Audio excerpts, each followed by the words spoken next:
We all expect our civilization to last, but historically speaking, empires come and go with great frequency. When they fall, only the ruins remain. From ancient Greek metropolises to Wild West ghost towns, today we're looking at the craziest abandoned cities. Ordos, China, once flush with cash, has been called the world's largest ghost town. In the early 2000s, a coal mining boom led the local government to throw money at urban development in the hopes of creating a new epicenter of culture, economy, and politics. Ordos New Town, also known as Kangbashi, would hold 1 million people and be known for its massive abstract architecture projects, residential towers, and state-of-the-art sports venues. The story started about 20 years ago with the beginning of a great Mongolian coal rush. Private mining companies poured into the green Inner Mongolian steppe-lands, pockmarking the landscapes with enormous open cast holes in the ground. Local farmers sold their land to the miners and became instantly rich. Jobs burgeoned. Ceaseless coal truck convoys tore up the roads. But high property taxes and poor construction deterred people from settling in Ordos. In 2016, some 100,000 people lived and worked there, leaving the city two-thirds empty. The whole city feels like a post-apocalyptic space station straight out of a science fiction movie, says the photographer Raphael Olivier, who captured the city in a series titled Ordos, a failed utopia. Hashima was abandoned in 1974 and left to the elements. Storms, time, and decay have resulted in collapsed buildings that feel inhabited by the ghosts of the miners who used to live there. It's a fantastic name for an unbelievable place, a place unlike any in the world. A tiny island, once home to 5,259 people, with the highest population density in history, abruptly abandoned and left to the elements for decades. At its peak, numerous families worked and lived within the seawall that encircles the small island. The mines were closed in 1974 and the island was abandoned. It was deemed a UNESCO World Heritage Site in 2015. Bodie State Historic Park is a genuine California gold mining ghost town. Visitors can walk down the deserted streets of a town that once had a population of nearly 10,000 people. The town is named for Waterman S. Bodie, who had discovered small amounts of gold in hills north of Mono Lake. In 1875, a mine cave-in revealed pay dirt, which led to the purchase of the mine by the Standard Company in 1877. People flocked to Bodie and transformed it from a town of a few dozen to a boom town. On a daily basis, miners would emerge from the mills and head for the bars in the red light district to spend their earnings. The mixture of money, gold, and alcohol would sometimes prove fatal. From 1877 to 1882, Bodie was a bustling town with more than 10,000 residents and produced more than $35 million in gold and silver.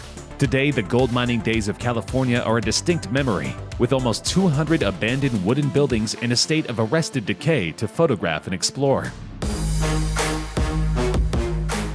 At first glance, it looks like an idyllic settlement, with urban architecture consisting of apartment buildings made of brick or wood. But there is one thing missing: inhabitants. Pyramiden was founded in Sweden in 1910 and sold to the Soviet Union in 1927. In the 1980s, the mining community had a population of more than 1,000. It is named after the pyramid-shaped mountain of the same name nearby. Pyramiden is now mostly visited by seagulls, polar foxes, and not infrequently, polar bears. Tourists visit too, by boat in the summertime and by snowmobile in the wintertime, to experience this surreal place. The Russian state-owned mining company Trust Artikugol closed the mine in Pyramiden on April 1, 1998, after 53 years of continuous operation. The falling price of coal, the difficulty and cost of extracting coal from the mountain, and the Russian air disaster at Oprafjellet, which claimed 141 lives, all contributed to the decision. Akarmara, once a bustling coal mining town, is now overtaken by trees. It lies in Abkhazia, a breakaway region on Georgia's Black Sea coast. Wars and economic change have emptied the town of the 5,000 people who lived there in the 1970s. Today, with only 35 residents left, the town belongs to the forest. In the early 1990s, the siege of Kvarcheli meant that effectively Akarmara was cut off from the rest of Abkhazia, as there is only the one main road in and out, which cuts straight through Kvarcheli. For 413 days, the town was cut off and relied on supplies being helicoptered in by Russian and separatist forces. The siege of Kvarcheli remains the biggest war trauma for a lot of Abkhazians. In the summer months, there is a steady stream of 4x4s with loud music blaring that take tourists from the coast up into the hills to see Akarmara in the mines. On Shengshan Island, east of Shanghai, China, only a handful of people still live in a village that was once home to more than 2,000 fishermen. Every day, hundreds of tourists visit Hotowan, making their way on narrow footpaths past crumbling houses overtaken by vegetation. The remote village, on one of more than 400 islands in the Shangxi archipelago, was abandoned in the early 1990s as residents moved away, aiming to leave problems with education and food delivery behind them. In 2002, the village was officially depopulated and merged into a nearby village. After decades of abandonment, empty houses in the ocean-facing cliffside village, some of them still furnished, have been taken over by a blanket of lush climbing plants. In the dry, barren stretches on the edge of the Namib Desert in southwestern Africa lie the bones of a grand town. Among the gentle curves of the sand drifts and bleached stone outcrops, ornate buildings rise, defying their desolate surroundings and exuding an air of quiet dignity. The vastness of the lonely landscape dwarfs the buildings, and the sand seeks to hide the structures within itself.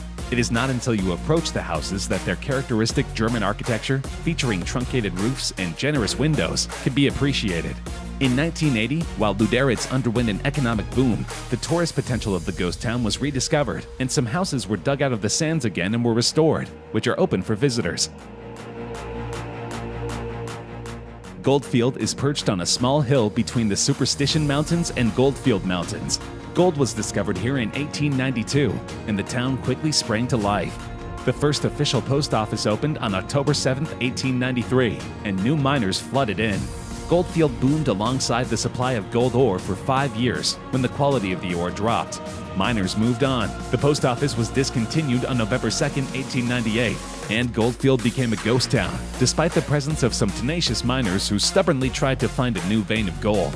All efforts were unsuccessful until the arrival of George Young, the Secretary of Arizona and acting governor. Young brought new mining methods and equipment, and Goldfield slowly came back to life. Briefly, a new mill and cyanide plant helped retain workers, but the town became a ghost town for good in the mid-1920s. It still stands in its identical form today. On the long desert drive to Las Vegas, one of the most exciting places you can stop is the famous ghost town, owned by Knott's Berry Farm, known as Calico Ghost Town. This unique representation of the history of California in this area is a great place to explore with the whole family. You can take a ride through an old mine on a tram, pan for silver, take pot shots in the shooting gallery, and camp overnight under the Calico Hills. In the general store on Main Street, there are fat peppermints and candy cigarettes. In the recreated print shop, a friendly skeleton wears an old-fashioned green visor, and kitschy wanted posters of madams and madmen are displayed on the walls. After surviving the Black Plague and bands of marauding thieves for more than 1,400 years, a landslide finally forced residents from Cracow in 1991. Considering the hillside village's long tenure, it's amazing the residents were not forced out earlier by Mother Nature. Cracow was founded in the 8th century and was a brilliant survivor considering the volatile nature of the medieval period. The village sits on a cliff 400 meters off of the ground. With panoramic views, the city center can easily be defended from the average barbarian horde. Despite its advantages, Cracow is at a serious natural disadvantage. Exposed to the elements along with earthquakes and landslides, Cracow finally caved in near the millennium. In a way, they are Greek ruins, but you won't find a temple to Apollo or urns painted with striding athletes in the abandoned hillside village of Rogudi Vecchio. The artifacts here include a pizza oven and Coke bottles. Nonetheless, this town in Italy's Aspromonte Mountains was founded in the 11th century, and the roots of its former residents may extend to ancient times. For the past 50 years, the crumbling houses in Rogudi have been silent. Overharvesting of timber on some of the Aspromonte slopes has led to erosion, made worse by Calabria's annual climatic cycle. Punctuating the very dry summers are occasional hard winter rainstorms, which can cause fierce flooding. In the early 1970s, a devastating flood left Rogudi Vecchio uninhabitable. Almost all the residents left the village, leaving behind a shell of a community that had endured 1,000 years. Hundreds of chateaux have been abandoned at the Burj Al Babas luxury housing development in central Turkey after its developer filed for bankruptcy, as shown in this drone footage.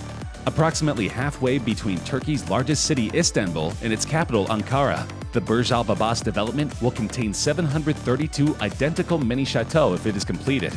Begun in 2014, the hundreds of houses have been left in various states of completion since the dramatic collapse of the Turkish economy led to developer Sarak Group to file for bankruptcy. The complex has debts of $27 million, reports Bloomberg. But the results are wild, with a seemingly endless sea of conical spires stretching as far as the eye can see. What does a town do when it has too much trash and nowhere to put it? In the case of Centralia, Pennsylvania, town officials decided to burn it. Started in May 1962, just before the big Memorial Day parade, the landfill blaze hit a live coal vein underground. Nearly 60 years later, a fire is still burning underneath the town. In the early 1980s, 12-year-old Centralia resident Todd Dabomsky fell into a sinkhole that appeared in his backyard. He was pulled out by his cousin, but it was discovered that the hot steam emanating from the hole contained a lethal level of carbon monoxide. In the mid-1980s, the government provided more than $42 million to buy out and relocate Centralia's remaining residents, with more than 1,000 people accepting the offer and 500 buildings being demolished. To this day, the town is hazardous to visit, and it remains abandoned.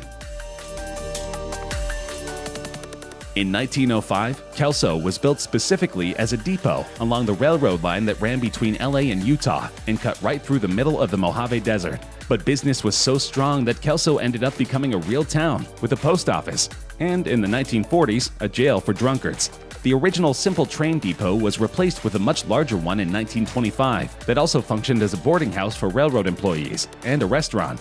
The depot officially closed in 1962 after mining dwindled, and freight trains switched from steam to diesel, although the housing and dining facilities for crew members remained open until 1985. Now, Kelso Depot has been preserved as a visitor center where you can explore historical exhibits in the former dormitory rooms, baggage room, and ticket office. Grab some spare water and a hiking guide or a map in the bookstore before heading out to Kelso Dunes or any number of the cinder cones and lava flows. The Sanchi UFO houses, also known as the Sanchi Pod houses or Sanchi Pod City, were a set of abandoned pod-shaped buildings that resembled Futuro houses, the prefabricated flying saucer-shaped house designed by Matti Suronen. The buildings were scheduled to be torn down in late 2008, despite an online petition to retain one of the structures as a museum. Demolition work on the site began on December 29, 2008, with plans to redevelop the site into a tourist attraction with hotels and beach facilities.